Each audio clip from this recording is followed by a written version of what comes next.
Sevgili qız bürcləri və yüksələn qız bürcləri, 16-22 iyun həftəsində nələr yaşayacaqsınız? Həftəyə Ayın Dolça bürcündə davam edən hərəkət ilə başladığınız üçün bu həftə karyera, iş, sağlıq, gündəlik iş həyatı, rutin həyatınızla əlaqəli mövzular gündəminizdə yer ala bilər və bir tərəfdən də Mars qız bürcünə hərəkət edəcəyi üçün bu həftə əsəbi davranışlar sərgiləyə bilərsiniz, aşırı aqressiyalı ola bilərsiniz, səbirsiz davranışlar sərgiləyə bilərsiniz, aşırı analitik davranışlar sərgiləyə bilərsiniz. Bu həftə diqqətli olmağa çalışın.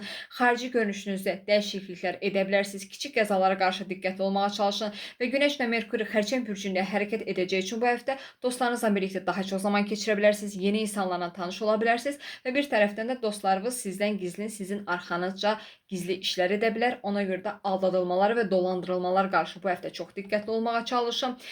Dostlarınızdan sizə bir iş təklifi, bir layihə təklifi gələ bilər. Həmən qəbul etməməyə özen göstərin, çünki yanıla bilərsiniz. Sevgi münasibətinizdə biraz problemlər və gərginliklər də yaşaya bilərsiniz. Daha sonra Günəşin Xərçəng bürcünə keçməsi nəticəsində karyera həyatınızda özünüzü də göstərə bilərsiniz və xarici ölkələrlə əlaqəli işlərdə isə biraz müəyyənsizliklər yaşanıla bilər bu həftə. Diqqətli olmağa çalışın.